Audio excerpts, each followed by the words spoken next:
It's recording now. Yeah.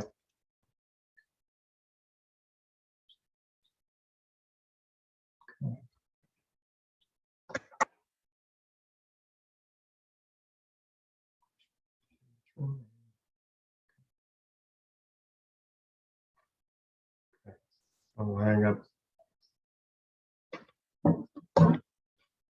Can you hear me?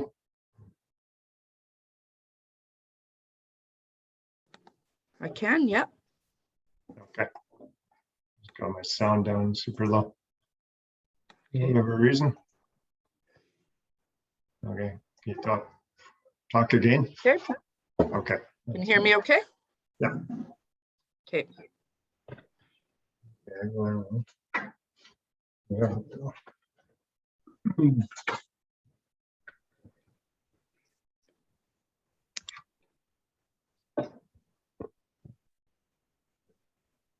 Yeah, I was not do a camera for me. Just see if I can share the screen.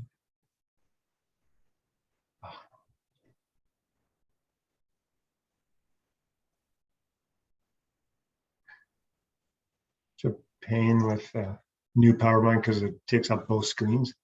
You know, it shows you the PowerPoint and then it wants to show you what mask. Only the host can share. Shit. I'm not the host. You're a panelist, right? Oh, all panelists. Yes. That's Yeah, right. you're a panelist, so Yeah. you so- should be able to. Yeah. Okay.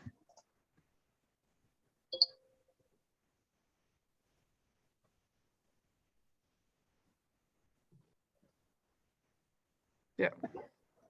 Good luck. Good. No, it's weird. My controls are. Okay, there we go.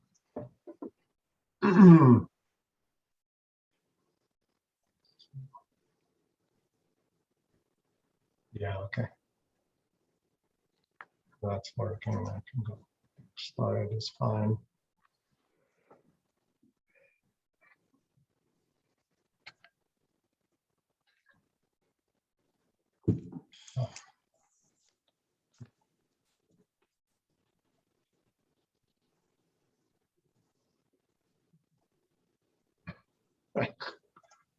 Yeah, make trouble making this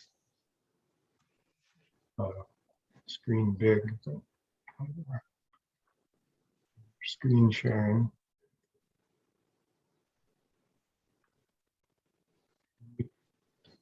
Into presentation mode, you mean, or? Yeah, no, it's no, not that. It's just No. controls are kind of split up. I got little pictures of you and me off to the corner, and then the control was on the top. And then Oh, okay. And then if I try and control the PowerPoint, that all it's kind of just mixed in there. Oh, okay. It does show up on top, so it's not so bad. Yeah. Should change my name.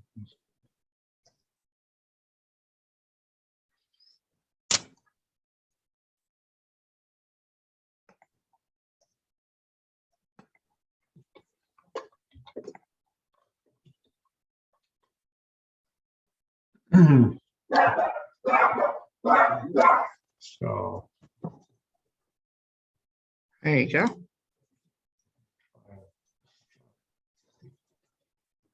yeah, okay, that works.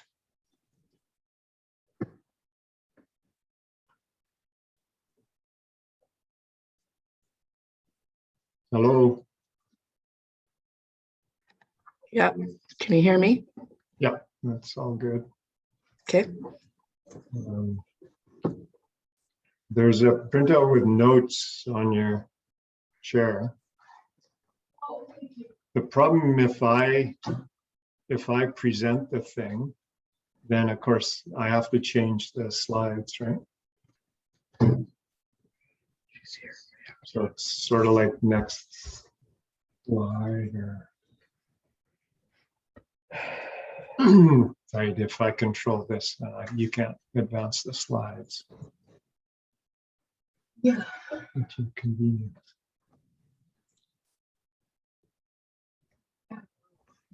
Yeah. Well, when I kind of stop talking about the slide, move on, we'll just wait. Yeah. Okay. Fine. And you.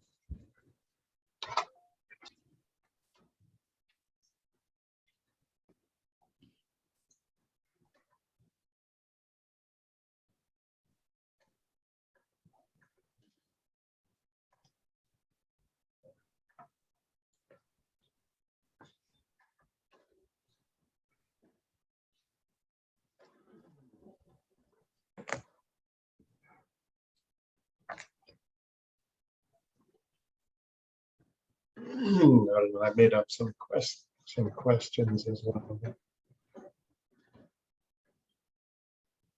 I don't know. I'm not sure. Makes sense.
I guess I should start with the video on. Huh?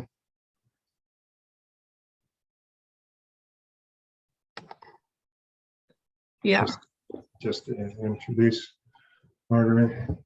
yeah, for sure.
I'll be right back, Eric.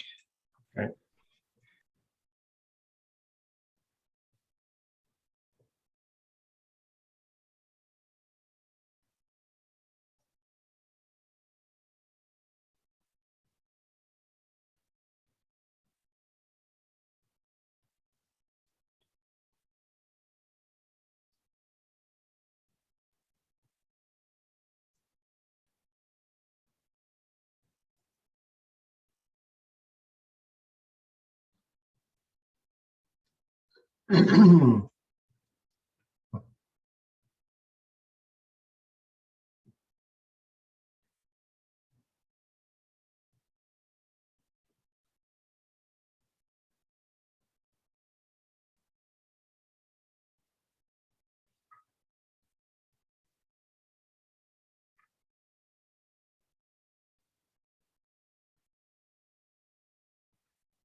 Madre's back. Yeah, Good. log in.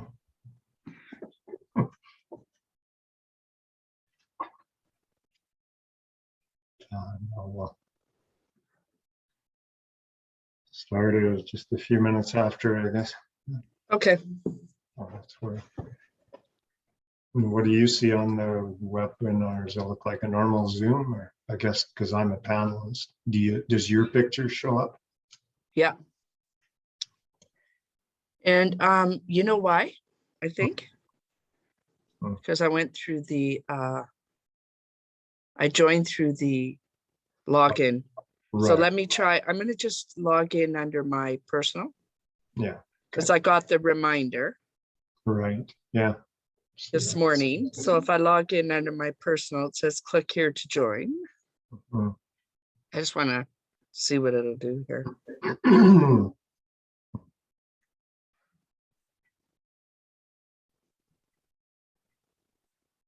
Recording in progress.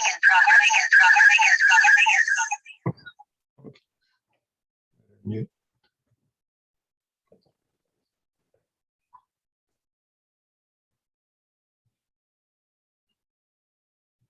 Okay. Sorry, I muted yours.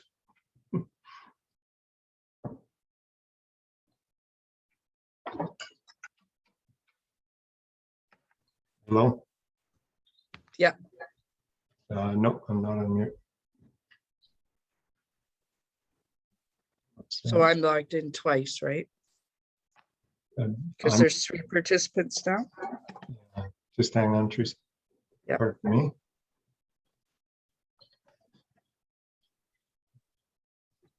Yeah.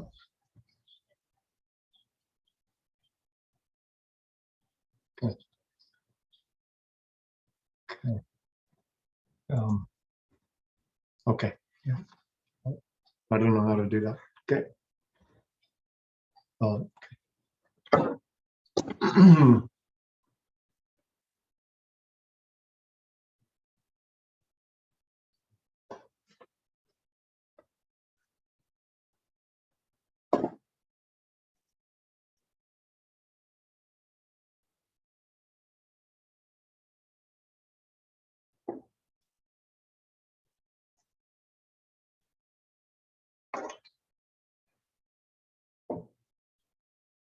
So you can't, can you see Margaret?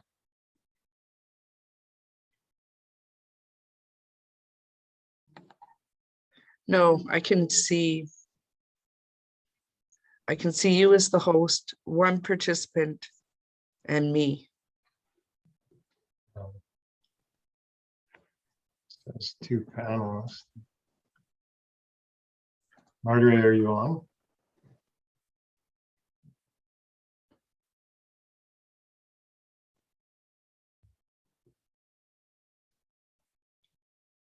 Oh, I wonder, am I the other panelist? Should I be getting Yeah. off of here then? just get off of there.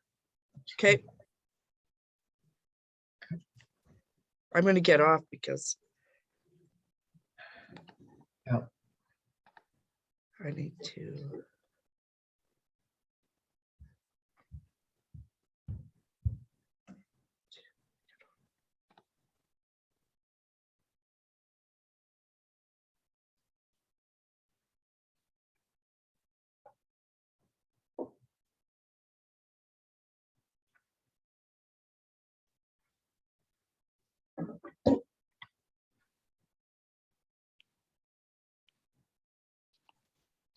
There we are. Okay. Welcome. Okay, we'll just give it a couple more minutes. I'll start it up. So on mine, do you see my video, Margaret? Yes, I do. I'll stop my video after the introductions. Perfect.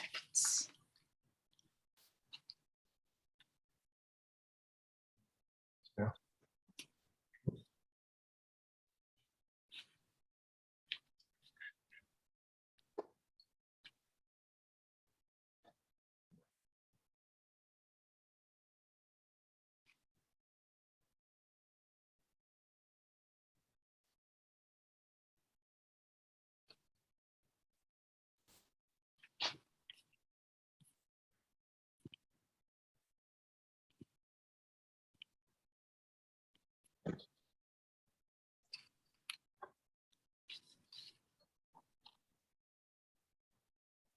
Okay, are we ready?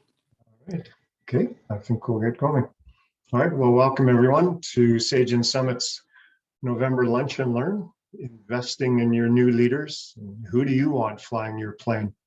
It's my pleasure to introduce Margaret Burkle as our presenter today. I know she's passionate about leadership, but even more passionate about leaders in transition. This is an area of focus for Margaret and some of the coaches that she works with. And so without further ado, I'll pass it over to Margaret and she will get us going with today's presentation. Great, thank you for the introduction, Eric. And hello and welcome everybody. We haven't had a lunch and learn for a while, and so it's really great to jump back in on my favorite topic. Who do you want flying your airplane? Can we skip a slide here? Thank you. A little bit about Sage and Summit. We are a consulting and leadership development firm. We work with small, medium, large organizations all over the world. And we help them to develop teams, develop leaders, and achieve greater results. Our work is based on the accumulation and the generation of knowledge. Knowledge in itself does not hold any power. If you know something and you don't do anything with it, it's pretty useless.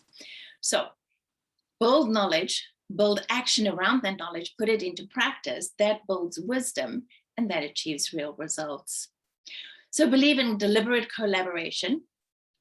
We solve all problems through deliberation, planning, and action. Always understand the problem first before you jump into action, though. We have simple strategies. We like simplicity. Keep it simple.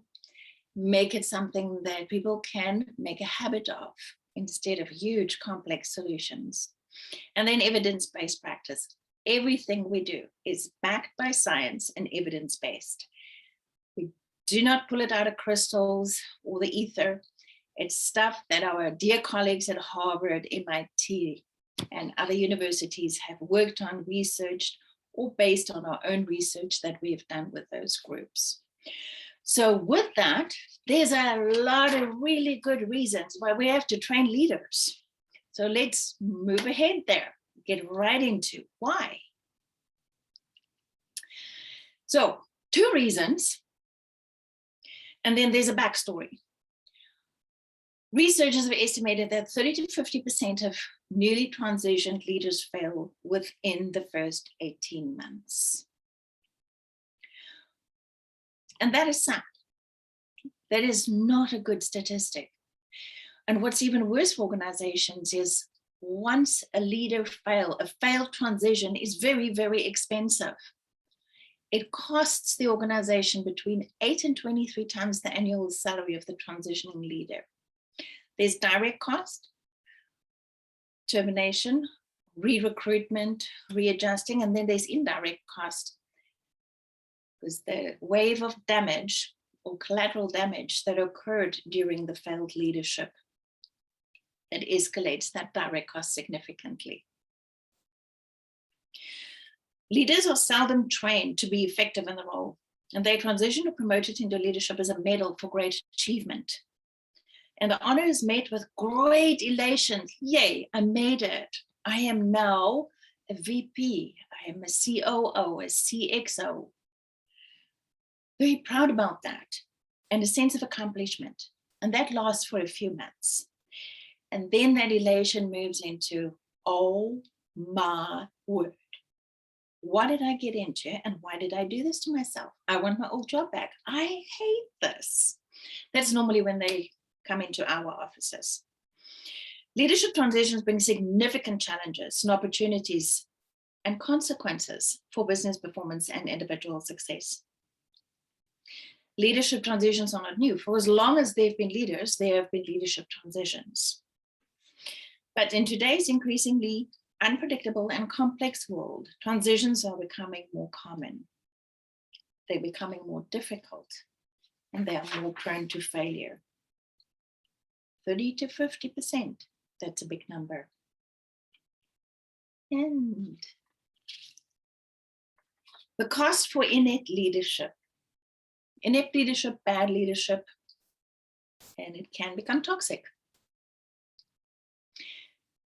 79% of employees will quit their jobs due to a lack of appreciation from leaders. It is said, nobody ever quits a job. They quit a leader. They quit the boss. 70% of employees in the US are unhappy in their jobs due to negative management. And as we know, we're currently faced with the big resignation. 40 to 50% of employees will find a job, a role that fits their lifestyle, fit the way they want to be appreciated, and fit the way they want to work. It's a complete switch in the market. The quest for talent is in a completely different realm. Employers right across the globe and in all industries are battling for real talent. 77% of corporations experience leadership gaps in 2019. That number has grown in 2021. And only 5% of organizations globally have integrated leadership development, where developing leadership skills, leadership attitudes, and leadership behavior in people is part of the organizational culture. 95% of organizations, when you get promoted, you're going in cold sink or swim, buddy, and good luck.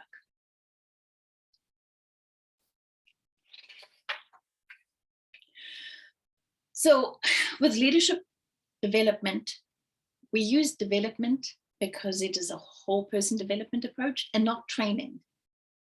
Training is something you can find at every business school in degrees and in executive education.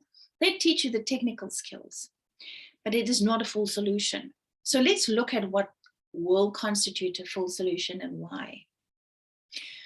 A new leader's experience, there's physical and psychological change. That psychological change results in ups and downs, denial, shock, anger, stress, anxiety, depression, fear, constant fear, ambivalence, what uncertainties, what strangeness, what ambiguity is it going to face the next day.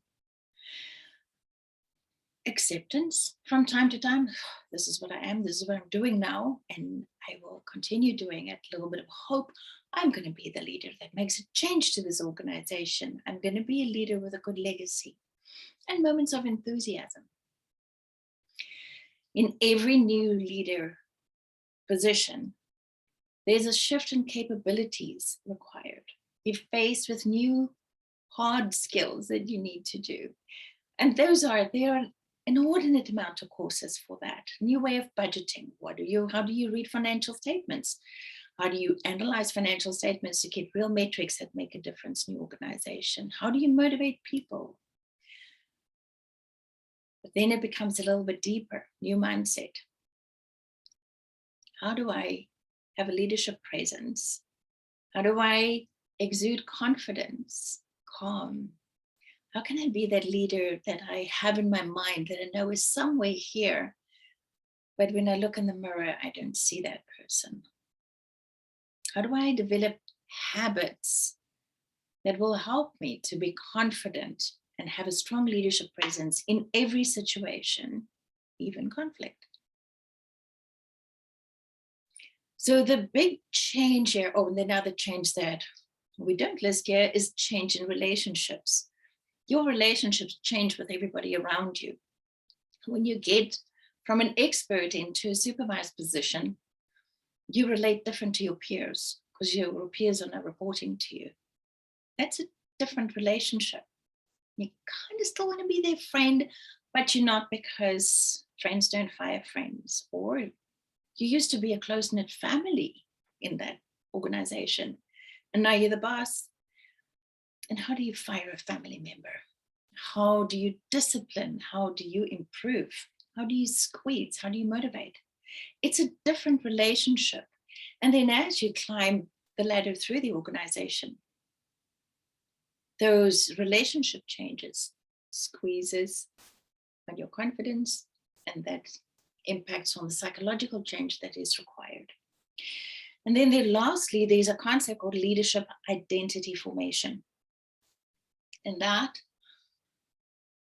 are you an electrician playing the role of a leader?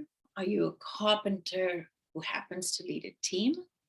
Or when you wake up in the morning and you look in the mirror, it's like, I'm a leader. That's what I do. I lead people. And until you've made that switch where you identify as a leader of people, it will be difficult to fully absorb that role and fully present yourself in that role. Our work focuses hugely on leadership identity formation that calms down the psychological change and the relationship change.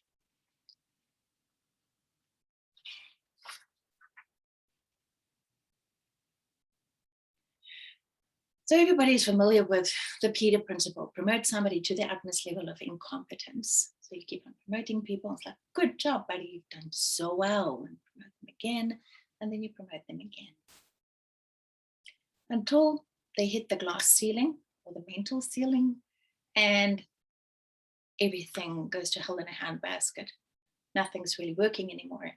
And then, as I spoke to one employer many years ago, it's like, yeah, no, we just keep on promoting them. And when they fail, we fire them. And because there's always new talent coming in. It's like, wow, it's harsh, buddy. When you go on a hike, you can just walk along, but somewhere along, maybe you want to climb a rock. And if you do not have the right equipment to climb that rock, you're going to get hurt and probably hurt some other people along with it as well. We're going to go back to, who do you want to fly your airplane? So wonderful what do you call them these days? Air hosts and hostesses. Really brilliant service. Engages the passengers, gives them great service, always being commended for really making a difference on that long and tedious flight. So let's promote that air hostess or air host to a pilot with no training.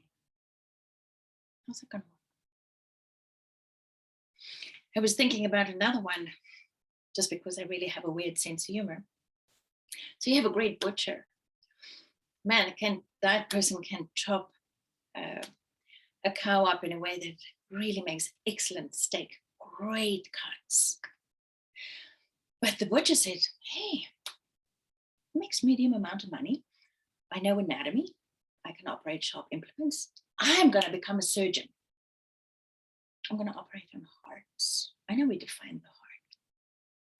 Would you want that butcher to go through med school?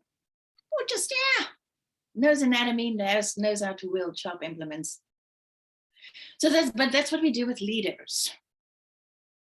You promote people into leadership without giving them the tools. You do not support them with building new relationships and figuring out who they are in the context of the new position that they are. Only 5% of organizations help people to develop that leadership mindset that will help them to smoothly sail through the ladders and through promotions.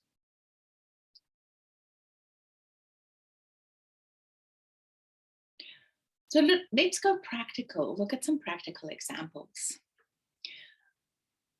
I've known a few Rachels in my life. None of them were actually called Rachel. Founder to CEO. Entrepreneurs that start an organization built out of passion. It's like, I really love what I'm doing, and this is a great cause. It's a great purpose. It really makes a difference in the world. Oh, I can just do it better than everybody else. And then, because it's such a great passion project, it grows like all great passion projects do. And it becomes a company. And it goes from a single layer of people to 2 layers of people to maybe 3 layers of people. Maybe it even goes big enough to have a board of directors. And that entrepreneur is still running the company, and it's still a passion project. And it's still, I know everything about this. I know better than everybody else. Nobody's more passionate than me about this. And that might be true. But that mindset stops that person from becoming a true CEO that is a little bit removed from the organization and allows other people to take that passion further and bigger than what the founder ever could. See this often in family businesses and sometimes in nonprofits. Sometimes it's that person that left a job because the employer was really horrible, unpaid leadership, and I can do a better job. And then once we get to that threshold where founder has to become a real CEO, it becomes the bottleneck and nothing will grow past that. Story of Carol. Great, brilliant analyst. And because of her brilliance, she was promoted into a team lead. And shortly after that, to a director. And director reports into the executive. It's a completely different mindset. Knowing the pain and the suffering and the complications of being an analyst on the ground with complexities flying all over the place, more pressure, more demands, analyze this quickly, produce that quickly. I need a report on that. I need a report on that. And now she's the one sitting there doing that. It's like, I need a report on that. I need this. The minister needs that ASAP. How do you manage that? Change in relationships, change in focus, change in the view, because now you see this view and this view, and you have to balance it. Whose side do I pick? Do I go pick the executive side, or do I pick the team side? Where's my place? How do I identify in the role of a leader and the role of the leader in this context? After 18 months of working together, she did that very well. There was a day during COVID where everything went wrong. There were people sick, there were people off work, there was a change in leadership. And she was standing, looking at her world just like it's nuts, like it is a tornado going through the place that she's managing. And she said, I got this. She was calm and collected. She could think clearly. And she managed everything with compassion and grace and clarity. And those three words are her leadership presence. That is her leadership brand. She didn't start off like that. But growth took her to a place where this is who I am in this role. And that is part of her identity now. And the last one that I want to mention here is Brad. I worked with him a few days ago. Founder, passion project, growing into a fairly large organization that will become well-known, definitely in Canada, probably in North America, in the next year for amazing work that they do. And in his role, he has to move out from being a music producer to a company leader. And he knows he has to do that. But in that last conversation, it's like, oh, I should not tell people I'm a music producer. I should tell people I'm the company leader. I'm the CEO of a company that produces music. I have music engineers, music writers, musicians, and all together we produce a great product. But I'm not the music producer. I'm the CEO of a company that does that. That's a different role.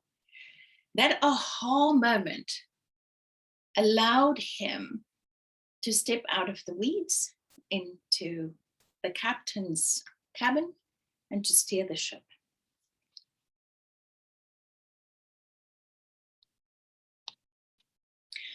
So common problems in the leadership transition is people and relationships. That is the one thing we hear every single time when a leader comes for executive coaching. It's like, business is easy, but then you add people to it, and oh my goodness, does it ever become complicated? So changing relationships, having a different relationship with the people around you, means that you also have a different relationship with yourself at work. You have a different relationship with how you relate to the people at work.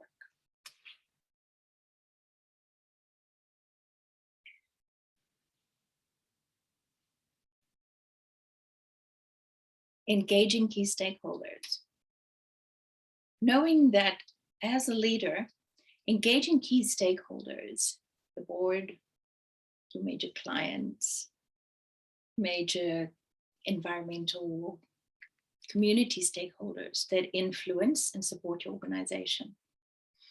A little bit like a politician, but hopefully a lot more honest. Engaging key stakeholders is key to every new leader. Getting to know who they are and getting to know how they relate to the organization and how they will impact your role going forward. Another people and relationship issue is coming in from outside or even being promoted on the inside is having a different style from the predecessor. And then the team looks at you. That's not how it's done. That's not how the previous leader did it. So it must be wrong. These people do not really like change that much. It forces them slightly out of their comfort zone. They have to think and they have to relate to it differently.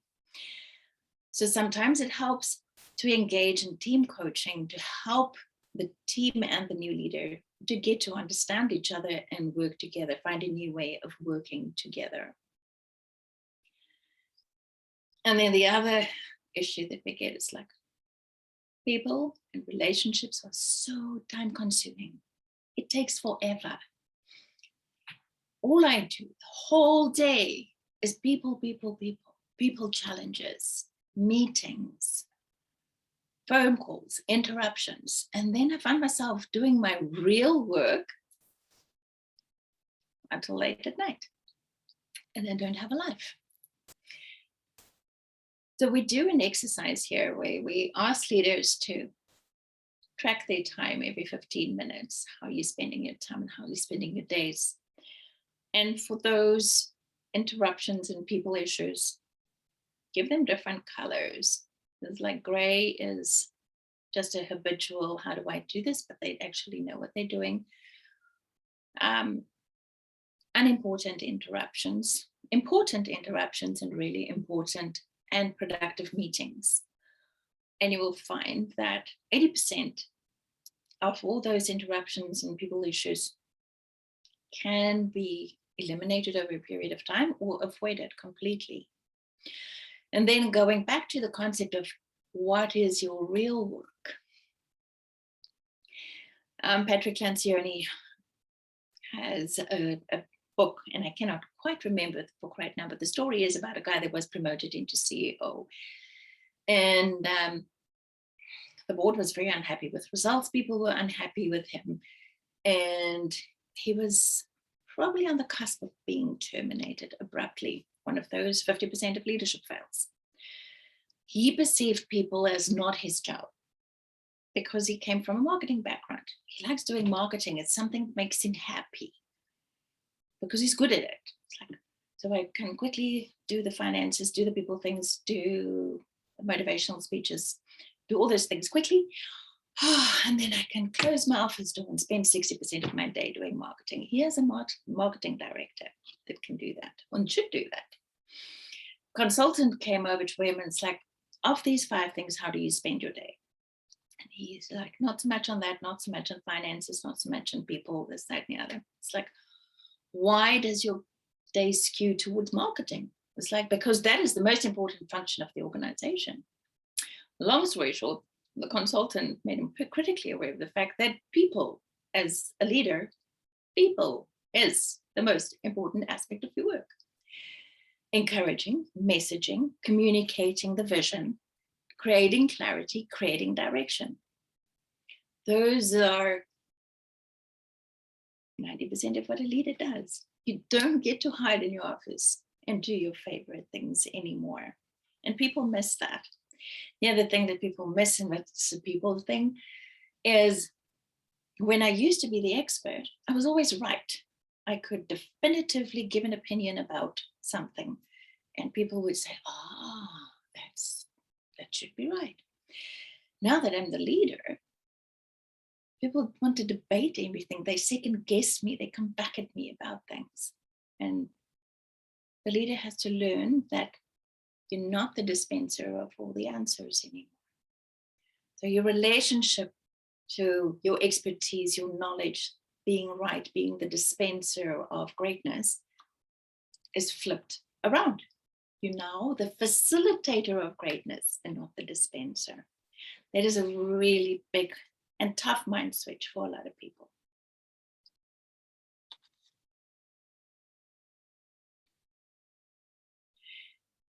So that leads us to Jake, the story of Jake missing his old job. Jake really missed his old job. He was a field engineer. And people asked him for an opinion. It's like, what do we do here? It's like, do this and this and this. It's like, oh, we'll get right on that. Promoted into a supervisory position.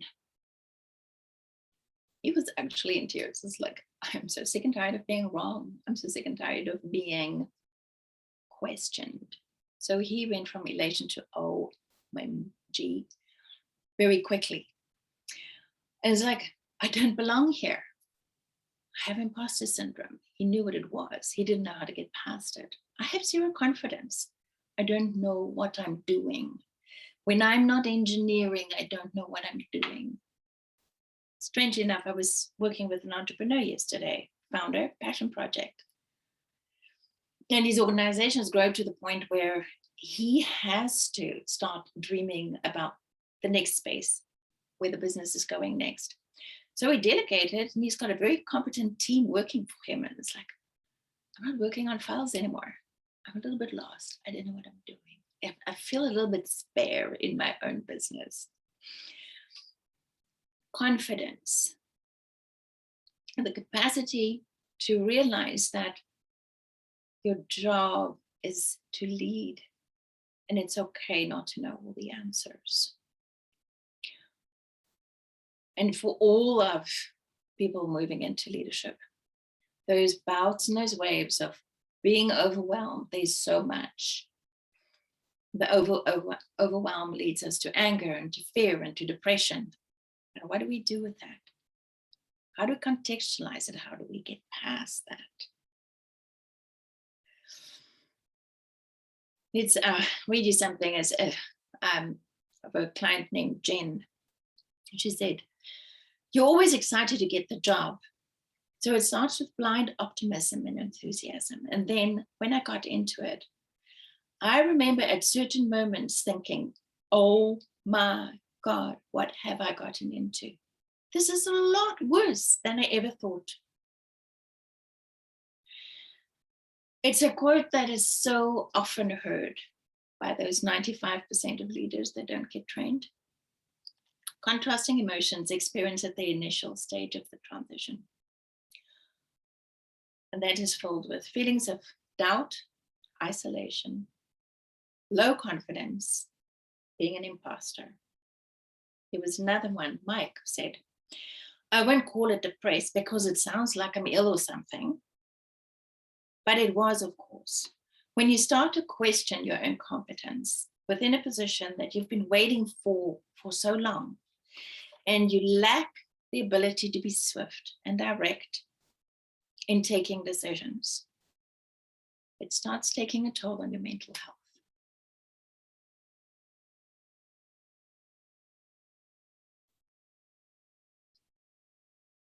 So, what is the solution here?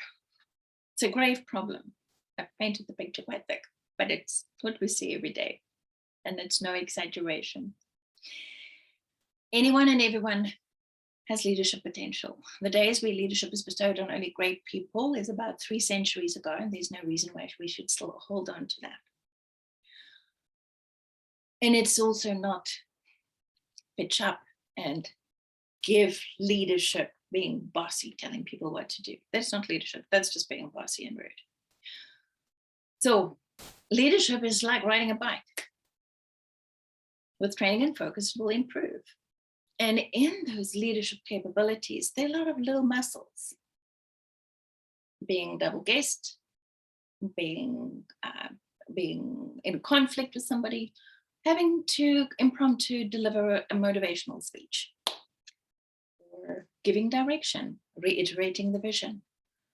All those are little muscles. And the more you practice them, the better they become. So those who train with focus and a coach will excel.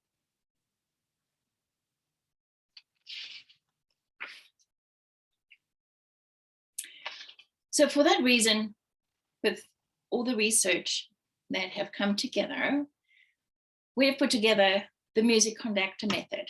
It's a method in leadership training.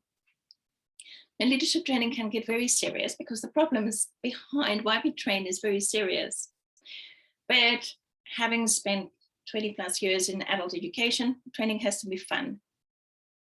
And it has to resonate somewhere in the abstract. Otherwise, people don't really engage with it. So the music conductor method was easy for me because I love classical music and all music. And the conductor has such a fascinating role. But listening to some of these experts to executive transitions, I was like, that's what it is. You have to become a music conductor. You have played the first violin. Now, the first violin is that person in the orchestra with a very important role. It is normally the person who tunes in the rest of the people. So it's somewhat of a leadership role. It's a person that comes in last just before the conductor and sits down, tunes everybody in, and everybody defers to that person. That is the expert in the tune or tuning the perfect A. Then the conductor comes in. He greets the audience. He turns his back on the audience, faces the orchestra. The conductor trains to be a conductor. He has a tiny little stick. And he facilitates a whole symphony, beautiful sounds out of many different instruments, playing different tunes, but all together, it sounds amazing. So, unless you're Andre Rieu, who plays the first violin and conducts more or less at the same time, or conducts in a different way, you put down your first violin, you give it to somebody else to play it. And then you take a few steps onto the podium. And for some people, that is 5,000 miles. For some people, it's 3 steps, depending on how you resonate with your leadership position. But playing the first violin and directing is just not going to happen. So release your expert position, physically, emotionally, mentally, and spiritually. Step onto the podium and become somebody else. So the process is identified. Sounds a little bit terrible, but you actually kill your identity as an expert, because a really good leader is not an expert. It is a facilitator of greatness in other experts. And that is the start of the music conductor method. If you're reading our wisdoms, it has gone further to explain little bits of it. And we will continue to share some of those insights with everybody through our wisdoms. Next slide. So, in conclusion, what is the right training? And I don't really like to use the word training. It's development, because it is a whole person approach and it is a lifelong journey. It's not an event. So the right training is the ones that help people to move from leader in title to leader in practice, regardless of the title. So if they call you CEO or VP or director, it doesn't mean that you're a leader. It means that you have a title. And when we do leadership training, we always start with a group. We always start with, let's have a little bit of fun with leaders that you know. Really bad leaders, and then lukewarm leaders, and great leaders. And everybody normally storms to the bad leader or the toxic leader chart first. Man, in their writing, it's like, and this, and this, and that, and that. And then the lukewarm leader is like, we didn't even think they were lukewarm leaders, but there's a lot. Those are people that are leaders in title. Those are the people that get the leadership things done as soon as possible so that they can work on their passion project. They can lead the symphony a little bit and then go back to playing the violin behind closed doors where nobody can see them. Is that leader that wants to do marketing all the time because that makes him happy. And then great leaders. And people are normally very congruent about what constitutes a great leader. And then they have to step back and look at, okay, pick yourself out on all three, because we all have aspects in us from all three, those sheets. And that becomes a very painful aha moment. So training and development programs that help you to move from title to leader in practice. That is where that whole identity switch has happened, and you get up in the morning and identify as a leader, not the previous expert that you were. Expert to executive, that's another way to see it. I once promoted, when I worked in post-secondary, a faculty member and became a program, a divisional coordinator, and eventually a dean. And the faculty was unionized, and of course the deans are not unionized.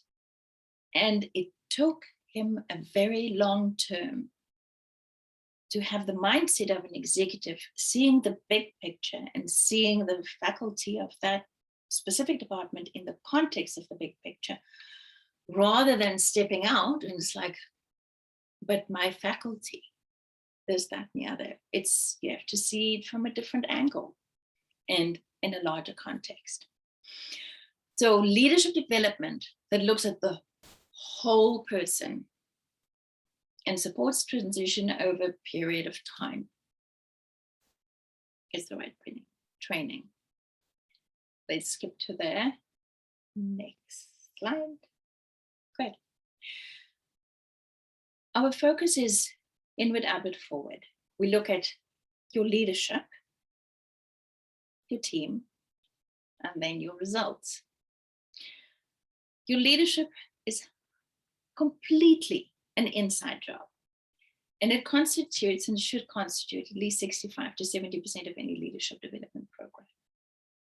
It helps with psychological change, it helps with relational change, and it helps with the soft skills that you need to develop or hone or polish or tune to become a really great leader. And then outward, knowing who you are and being completely aware of your impact on other people helps to understand people around you a lot better, which makes it easier to motivate them, to get the best out of them, to facilitate greatness without feeling you have to be the greatest, because a leader is at the bottom of the organization, holding up everybody else. I actually went into a manufacturing plant here in Edmonton about 2 years ago, and the CEO was very, very proud of his organization and said, I have a picture of my org chart. And he does. In the entrance, all 100 and some employees have their pictures in here, and he's at the bottom.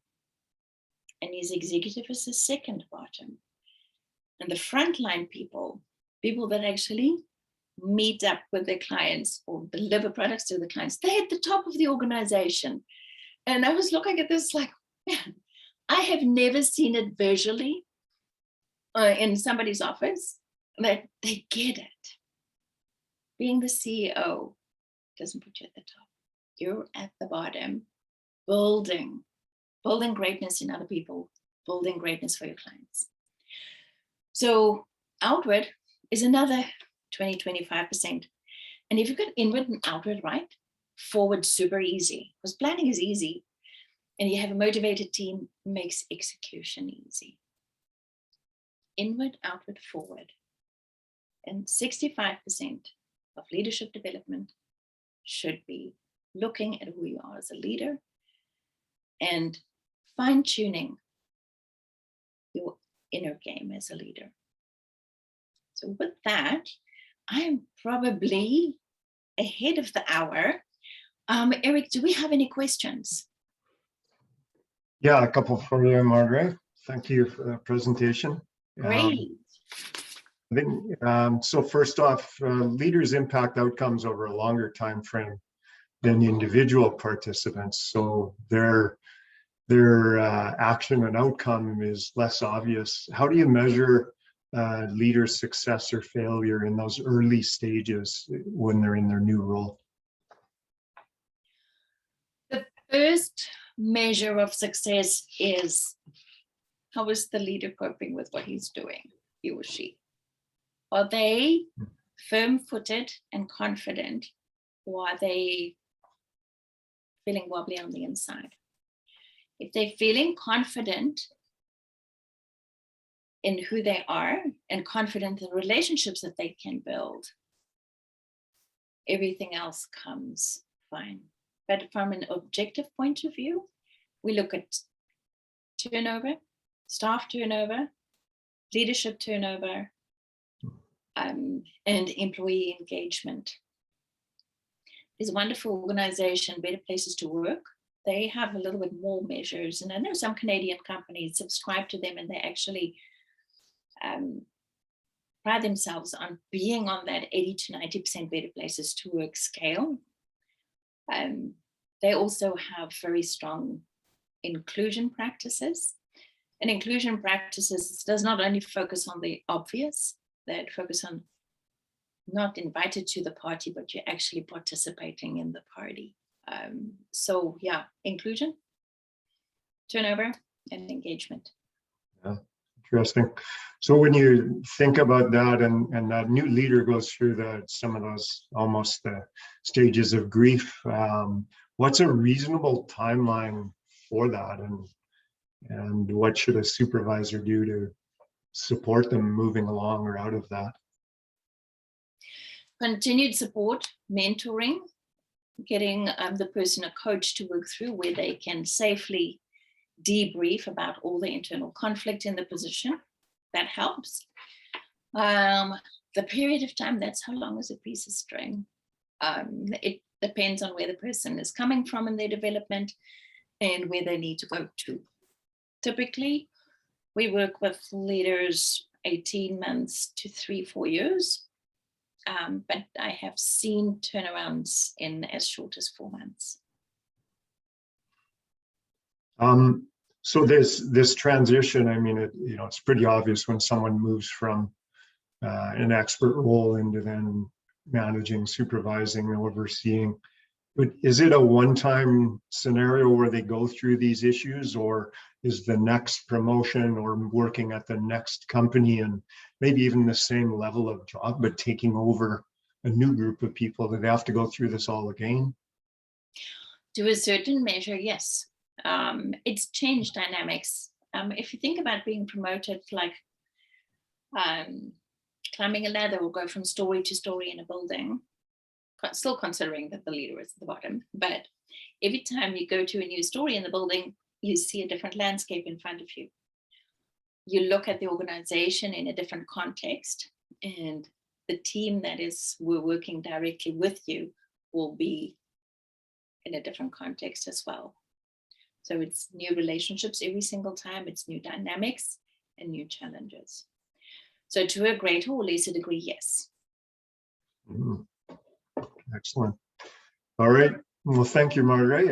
I hope the listeners gain some aha moments out of this. I think it's a perspective switch, and whatever can make people take that new perspective, whether they're the person in transition or they're the person who's helping and bringing people into that transition. I think these viewpoints are helpful.